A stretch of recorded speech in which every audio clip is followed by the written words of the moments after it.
الله الذي لم يتخذ ولدا ولم يكن له شريك في الملك ولم يكن له ولي من الذل وكبره تكبيرا.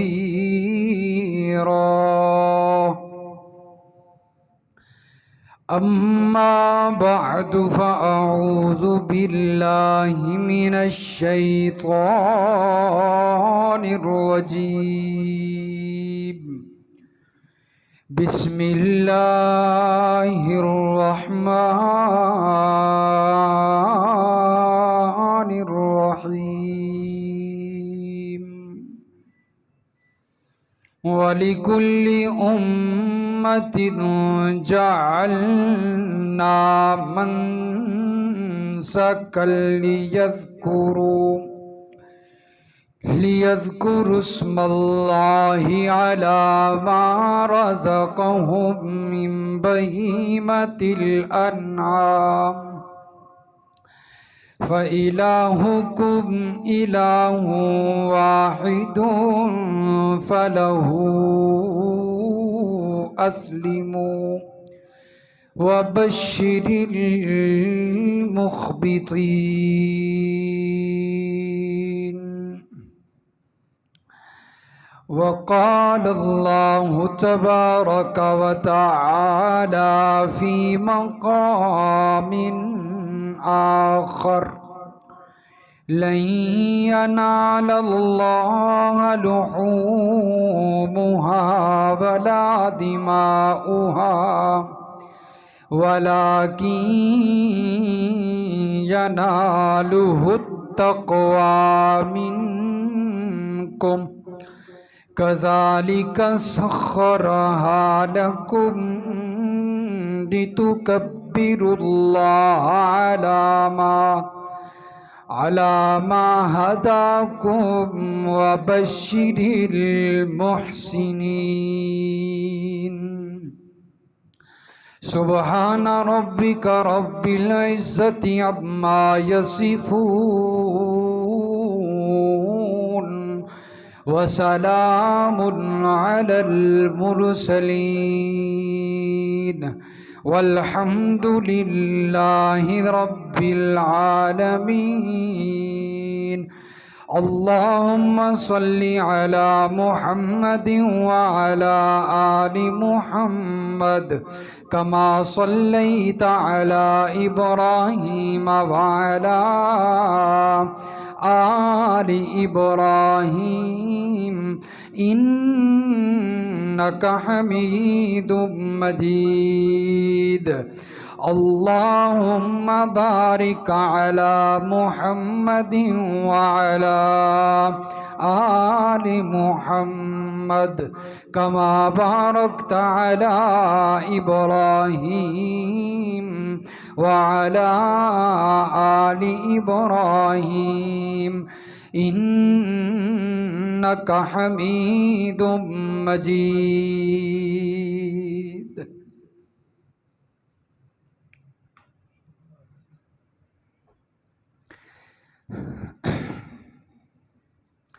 میں نے پہلے بھی عرض کیا ہے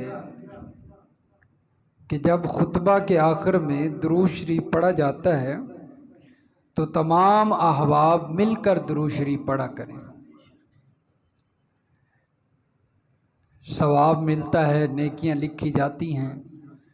احباب خاموش بیٹھے ہوتے ہیں منہ بند کر کے، تو اس لیے درود شریف ساتھ پڑھنا چاہیے۔ جب بھی کوئی درود شریف پڑھ رہا ہو تو زبان بند کرنے کا کوئی فائدہ نہیں ہوتا، بلکہ ساتھ ساتھ درود شریف بندہ پڑھے، شامل ہو جائے تو اس کا فائدہ ہوتا ہے۔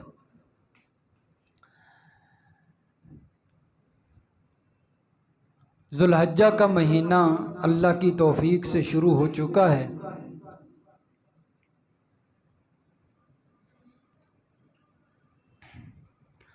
اور میں نے گزشتہ جمعۃ المبارک پہ ذو الحجہ کے پہلے عشرے کی فضیلت اور اس میں کرنے والے اعمال کا تذکرہ کیا تھا،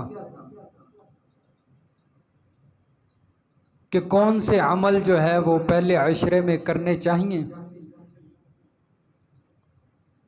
آپ احباب نے سماعت فرمایا اور وہ اعمال شروع کر لیجئے، کیونکہ ذوالحجہ کی 3 تاریخ 4 تاریخ ہو چکی ہے، باقی اس عشرے کے جو دن باقی ہیں 6 دن باقی ہیں، تو اس میں ان اعمال کو کر لیجئے، بڑا فائدہ ہوتا ہے، بڑا افضل عشرہ ہے، فضیلت والا۔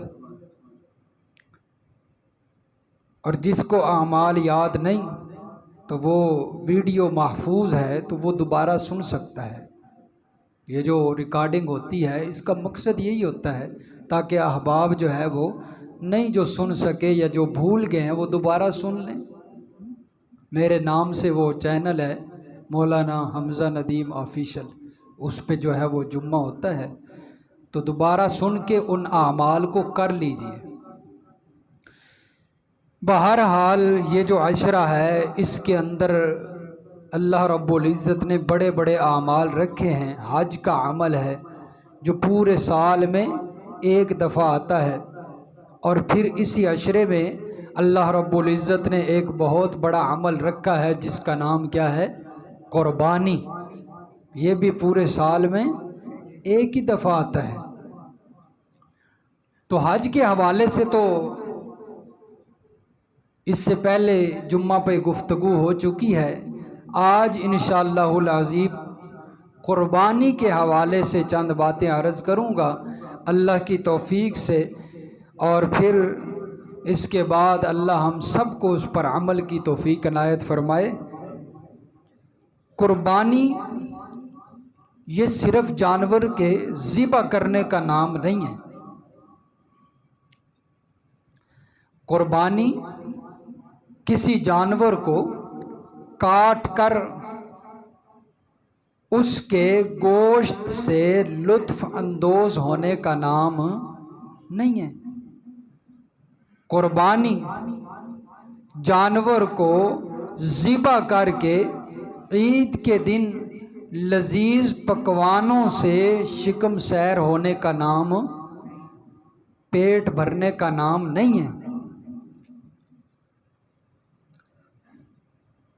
بلکہ قربانی عید والے دن جو جانور ذبح کیا جاتا ہے وہ ایک صرف ظاہری عمل ہے۔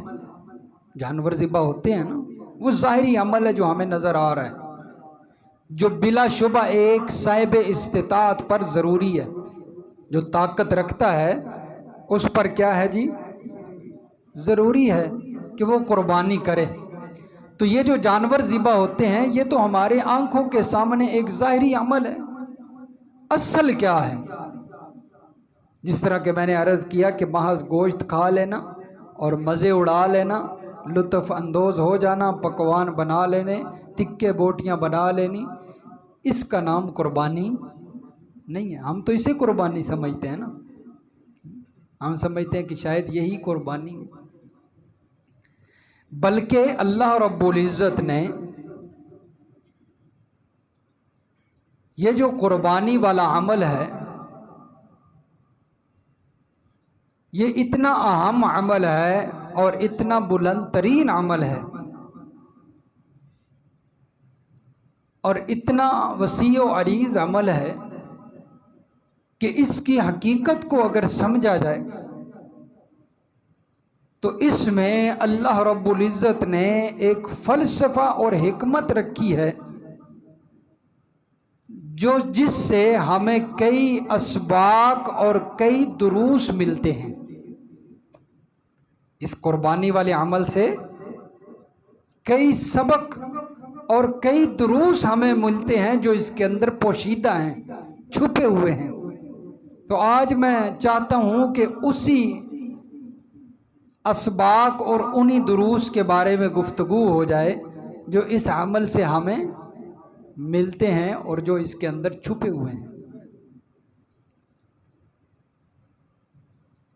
گرمی بہت زیادہ ہو گئی ہے۔ اللہ تعالیٰ رحمت والی بارش برسائے جی۔ چنانچہ یہ جو قربانی کا لفظ ہے یہ اصل میں قربان سے نکلا ہے۔ کس سے؟ قربان سے، اور اس کا مادہ ہوتا ہے قاف را با۔ قربان اس کا مادہ کیا ہے؟ یعنی مادے کا مطلب ہوتا ہے جن الفاظ سے یہ لفظ بنتے ہیں، جن حروف سے یہ لفظ بنتے ہیں، اور وہ حروف کون کون سے ہیں؟ قاف را با۔ ان کو ملایا جائے تو اس کا مطلب بنتا ہے قرب۔ کیا مطلب بنتا ہے؟ قرب، یعنی اللہ تعالیٰ کا قرب حاصل کرنا چاہتے ہیں ہم اس قربانی والے عمل سے، اللہ کے قریب ہونا چاہتے ہیں، قرب حاصل کرنا چاہتے ہیں۔ اور علماء نے اس کی تعریف بھی یہی کی ہے قربانی کی، ما یتقرب بہ الی اللہ تعالی من ذبیحۃ وغیرہا۔ ما یتقرب الی اللہ تعالی، وہ چیز، قربانی اس چیز کا نام ہے جس کے ذریعے اللہ تعالیٰ کا قرب حاصل کیا جاتا ہے، چاہے وہ کسی جانور کو ذبح کر کے یا پھر کسی اور چیز کے ذریعے۔ اس چیز کا نام کیا ہے؟ قربانی۔ تو اس سے اللہ تعالیٰ کا قرب حاصل ہوتا ہے۔ چنانچہ اس قربانی والے عمل سے جو ظاہراً ہمیں صرف ایک جانور ذبح ہوتا نظر آ رہا ہے، اس سے ہمیں کیا سبق جو ہے وہ ملتے ہیں، اور ہم نے اس سے کیا سبق حاصل کرنے ہوتے ہیں جن کا ہمیں پتہ نہیں ہوتا۔ تو سب سے پہلا اس عمل سے جو سبق ملتا ہے وہ ہے اخلاص۔ وہ کیا ہے جی؟ اخلاص۔ قربانی ہمیں اخلاص کا درس دیتی ہے، قربانی ہمیں اخلاص کا سبق دیتی ہے، اور اخلاص وہ چیز ہے، اخلاص ہر عمل کے اندر اس کا کردار ریڑھ کی ہڈی سا ہے۔ اگر اخلاص نہ ہو تو کوئی عمل قبول نہیں ہوتا۔ یہی اخلاص وہ چیز ہے کہ جس کی موجودگی عمل کو چار چاند لگا دیتی ہے، اور اس کی عدم موجودگی عمل کو نکارہ بنا دیتی ہے۔ اگر کسی عمل کے اندر اخلاص نہ ہو تو وہ عمل رائے گاں چلا جاتا ہے، ضائع چلا جاتا ہے، نکارہ ہو جاتا ہے۔ اگر اسی عمل کے اندر محنت بھی کی ہے اور محنت کر کے وہ عمل بھی کیا ہے اور اس میں اخلاص موجود تھا تو وہ عمل، اخلاص آنے کی وجہ سے وہ عمل خوبصورت ہو جاتا ہے، اور یہ اخلاص اسے چار چاند لگا دیتا ہے۔ تو یہ قربانی جو ہے یہ سب سے پہلے اخلاص کا سبق دیتی ہے، اخلاص کا درس دیتی ہے، جیسا کہ قرآن مجید میں موجود ہے۔ سورۃ الانعام کے اندر اللہ تبارک و تعالی فرماتے ہیں، فرمایا قل ان صلاتی و نسکی و محیای و مماتی للہ رب العالمین۔ قل ان صلاتی، فرما دیجئے میرے محبوب پیغمبر صلی اللہ علیہ وسلم، ان صلاتی، بے شک میری نماز، ونسکی، اور میری قربانی، ومحیای، اور میری زندگی، ومماتی، اور میری موت، میری موت، للہ، کس کے لیے ہیں؟ یہ ہے اخلاص، اللہ کی رضا۔ ہر کام اللہ کی رضا کے لیے کرنا، یہ کیا ہوتا ہے؟ اخلاص ہوتا ہے۔ دکھلاوے کے لیے اگر وہ کام ہو تو پھر وہ مخلص نہیں، اخلاص نہیں ہے اس میں۔ اخلاص تب آئے گا جب ہر چیز سے ہٹ کر ماورا ہو کر صرف اللہ کی رضا کے لیے کوئی کام کیا جائے۔ اگر کسی کے ساتھ بلائی کی ہے تو وہ بھی اللہ کی رضا کے لیے ہو، یہ ہے اخلاص۔ فرمایا میری نماز، میری قربانی، میری زندگی، میری موت، للہ، کس کے لیے ہے؟ نماز پڑھنی ہے تو اس میں بھی اللہ کی رضا ہونی چاہیے۔ یہ خیال نہ ہو کہ دیکھنے والا یہ کہے گا کہ بڑا نمازی ہے، بڑا پرہیزگار ہے، بڑا صوفی صاحب ہے، صرف نماز پڑھ رہا ہے، مقصد یہ ہے کہ اللہ راضی ہو جائے، اخلاص موجود ہونا چاہیے۔ وَنُسُكِي، اور فرمایا میری قربانی بھی اللہ کے لیے قربانی کر رہا ہے۔ دیکھنے والا یہ خیال نہ ہو کہ ذہن میں جو قربانی کر رہا ہوں لوگ کہیں گے بڑی اچھی قربانی کی ہے، بڑی مہنگی قربانی کی ہے، بڑی چاہت سے قربانی کی ہے۔ یہ خیال نہیں ہونا چاہیے، بلکہ خیال یہ ہونا چاہیے للہ، اللہ راضی ہو جائے، یہ ہے اخلاص۔ فرمایا میری زندگی بھی، میرا جینا بھی تے میرا مرنا بھی اللہ واسطے ہونا چاہیے، یہ ہے اخلاص۔ نبی علیہ السلام فرما رہے ہیں، شروع میں کہا نا قل، میرے پیغمبر خود فرمائیے میری زندگی میری موت بھی اللہ کے لیے۔ اللہ کے نبی نے مسئلہ ہی حل کر دیا کہ موت سے نبی بھی پاک نہیں ہوتا، موت سے نبی بھی پاک نہیں ہوتا۔ موت سے پاک ہے تو کون سی ذات ہے؟ اللہ ہی کی ذات ہے۔ نبی پی میں موت آتی ہے اور آتی رہی، جتنے نبی آئے ساروں پہ موت آئی اور وہ دنیا سے چلے گئے، صرف ایک نبی باقی ہیں، حضرت عیسیٰ علیہ السلام، جو کہ آسمانوں پہ موجود ہیں، جن کا دوبارہ نزول ہونا ہے، لیکن اب وہ نبی بن کر نہیں آئیں گے بلکہ محمد الرسول اللہ صلی اللہ علیہ وسلم کے امتی بن کر آئیں گے۔ ہاں، اب وہ نبی بن کر نہیں آئیں گے، وہ صرف ایک باقی ہیں، باقی سب پہ موت آ گئی۔ ولیوں پہ بھی موت آتی ہے، ولی بھی اس دنیا سے رخصت ہوتے ہیں۔ موت کا معنی کیا ہے؟ موت کا معنی کیا ہے؟ روح کا جسم سے نکل جانا، روح کا جسم سے نکل جانا۔ لوگ کہتے ہیں نبیوں پہ موت بھی آئی لیکن پھر بھی قبروں میں زندہ ہیں، ولیوں پہ موت بھی آئی لیکن پھر بھی قبروں میں زندہ ہیں۔ عجیب کلیہ ہے، عجیب قانون ہے، ہمیں سمجھ نہیں آتا۔ ہم نے تو موت کا معنی پڑھا ہے جسم سے روح کا نکل جانا۔ جب ایک دفعہ جسم سے روح نکل گئی پھر اللہ فرماتے ہیں قیامت تک یہ روح واپس نہیں آتی، پھر کیسے نبی علیہ السلام قبر میں زندہ ہیں؟ ہمیں یہ کلیہ سمجھ نہیں آیا، ہمیں بھی تو کوئی سمجھائے۔ بہرحال اللہ نے فرمایا کہ ہماری آپ کا جو بھی عمل ہے اس میں اخلاص ہونا چاہیے، اللہ کی رضا ہونی چاہیے۔ تو قربانی سب سے پہلا درس یہ دیتی ہے کہ اخلاص، مخلص ہو جائیں، ہر عمل میں مخلص ہو جائیں، دکھلاوا ریاکاری نہ ہو، یہ پہلا درس دیا ہے قربانی نے۔ دوسرا درس قربانی کیا دیتی ہے؟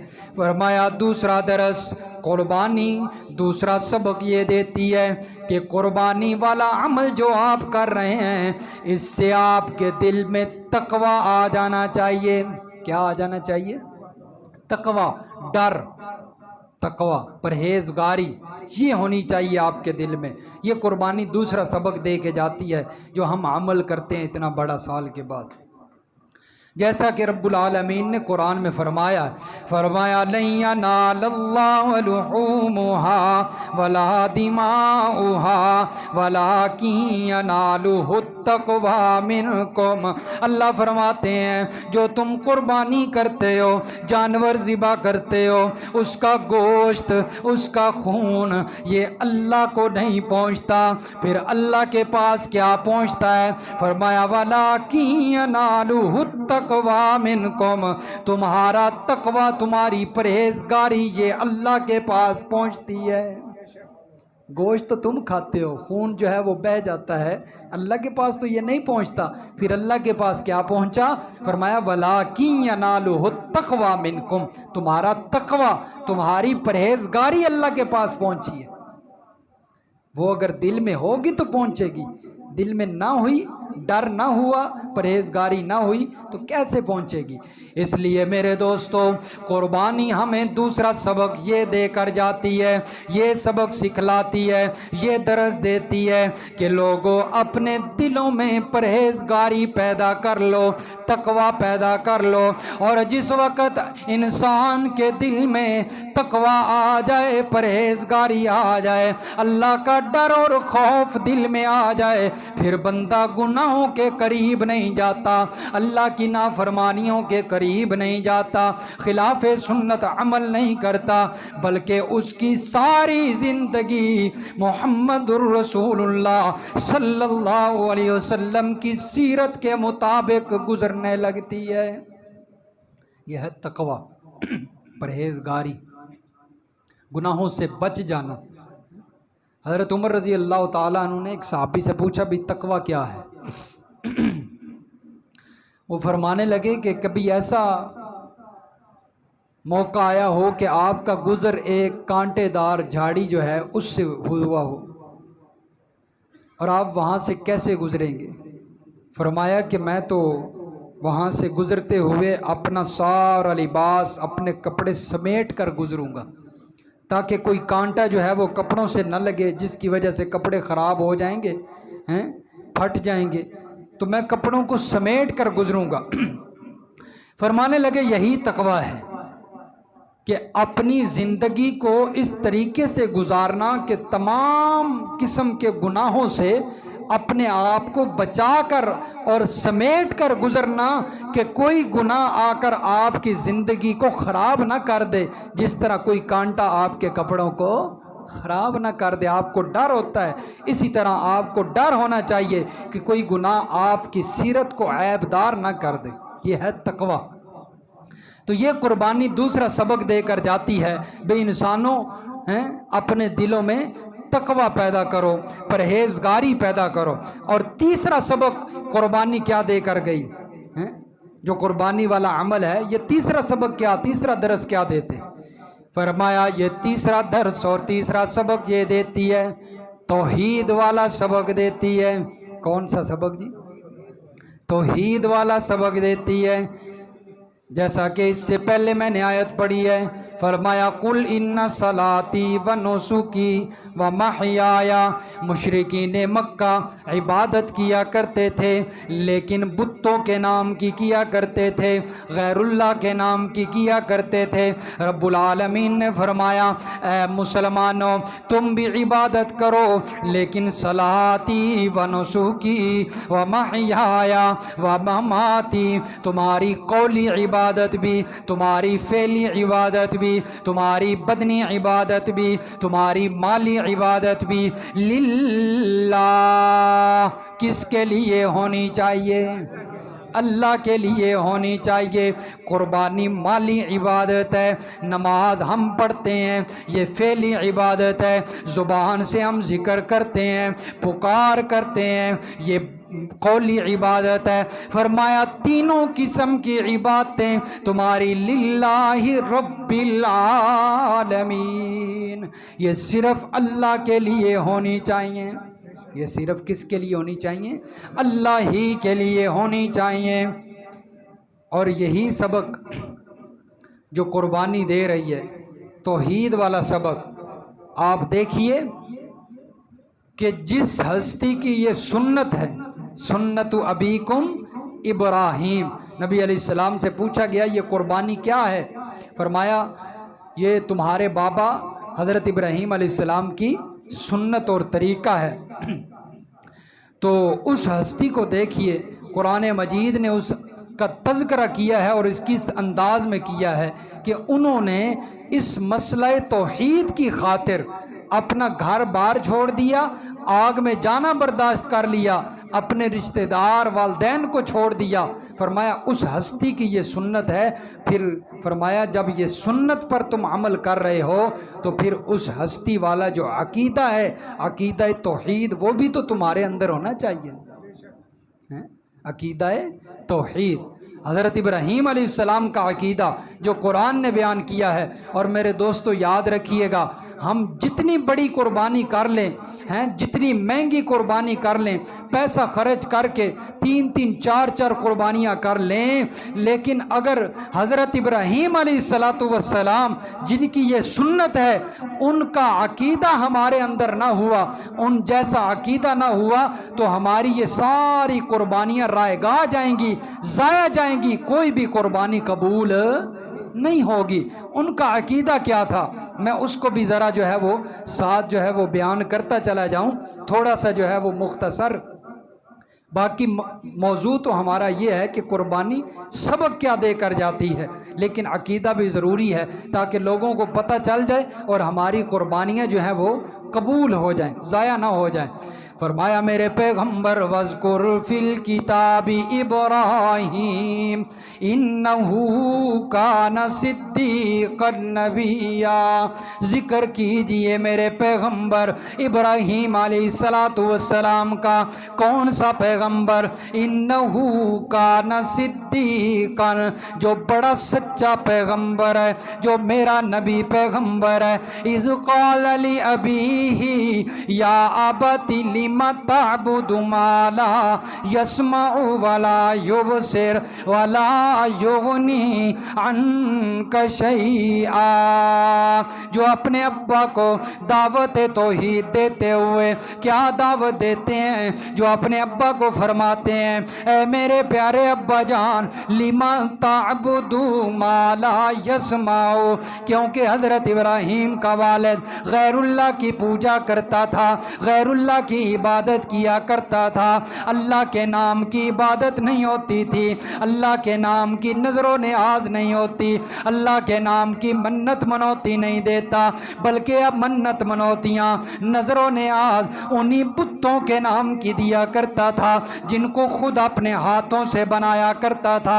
حضرت ابراہیم علیہ السلام نے اسی والد کو دعوت دیتے ہوئے فرمایا اے میرے پیارے ابا جان، جن کو خود بناتے ہو، اپنے ہاتھوں سے تراشتے ہو، انہی کی عبادت کرتے ہو، تمہیں کیا ہو گیا ہے؟ لما تعبدو ما لا یسمع، مجھے بھی تو بتلائیے نا ان کی عبادت کیوں کرتے ہو جو تمہاری پکار سنتے، پکار کو سنتے نہیں ہے، ولا یبصرو، جو تمہاری حالت کو دیکھتے، ولا یغنی عنک شیئا، جو تمہارے کام نہیں آ سکتے، ان کی عبادت کیوں کرتے ہو؟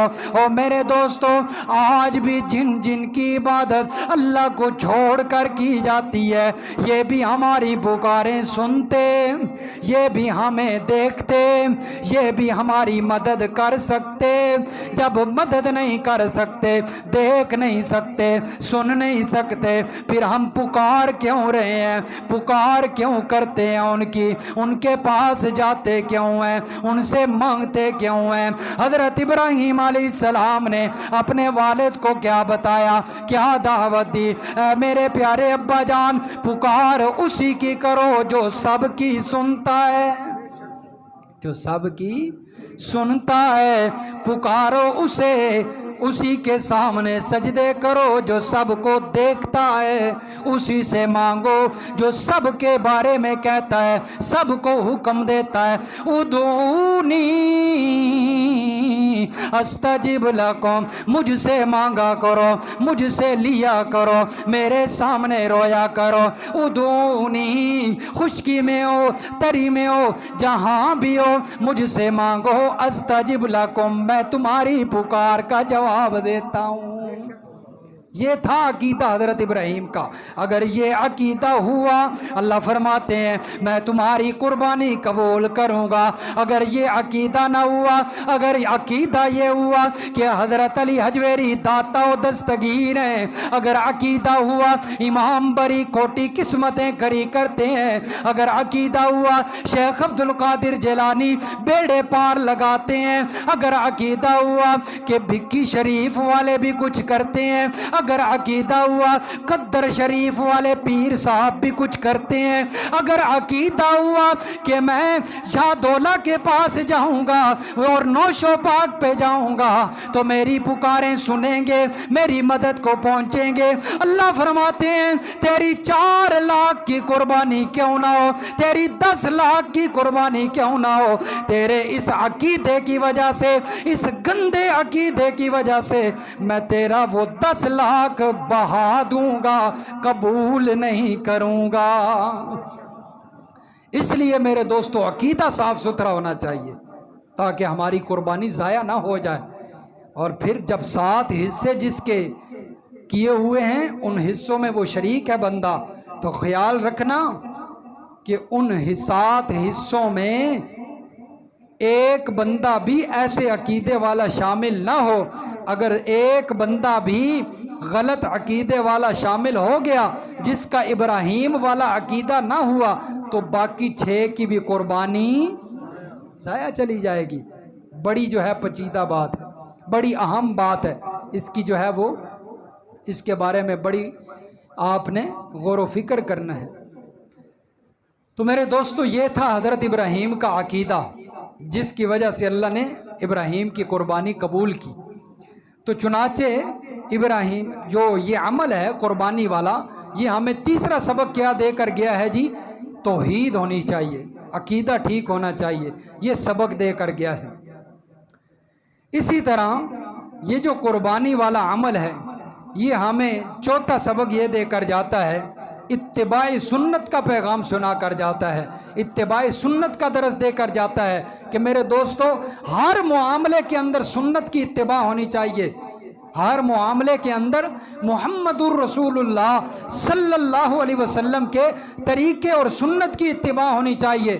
ایک دفعہ نبی علیہ جندب رضی اللہ تعالیٰ عنہ روایت فرماتے ہیں، جندب ابن سفیان رضی اللہ تعالیٰ فرماتے ہیں کہ نبی علیہ السلام کے ساتھ ایک دفعہ ہم قربانی میں شریک تھے، عید اکٹھی پڑھنی تھی، کچھ لوگوں نے عید سے پہلے قربانی کر لی، عید کی نماز سے پہلے قربانی کر لی۔ نبی علیہ السلام کو پتہ چلا کہ انہوں نے نماز عید سے پہلے قربانی کر لی ہے، تو انہیں نبی علیہ السلام نے حکم دیا کہ جن حضرات نے قربانی کر لی ہے اب وہ دوبارہ جانور لیں اور نئی قربانی کریں۔ ان کی پہلی قربانی نہیں ہوئی، کیوں؟ کیونکہ انہوں نے نبی علیہ السلام کے سنت کی اتباع نہیں کی اور پہلے قربانی کر لی، پتہ نہیں ہوگا مسئلے کا، اور نبی علیہ السلام نے دوبارہ حکم دیا کیونکہ پہلی قربانی ہوئی نہیں۔ فرمایا نبی علیہ السلام کا طریقہ ہے کہ عید کی نماز کے بعد قربانی کی جائے، جن حضرات نے پہلے کی ہے انہوں نے اتباع کو چھوڑا ہے، جب تک وہ اتباع میں نہیں آئیں گے اس وقت تک ان کی قربانی نہیں ہوگی۔ تو قربانی ہمیں کیا سبق دے کر گئی کہ سنت کا اتباع ہونا چاہیے، ہر معاملے میں نبی علیہ السلام کے طریقے کی پیروی ہونی چاہیے، سنت کی پیروی ہونی چاہیے۔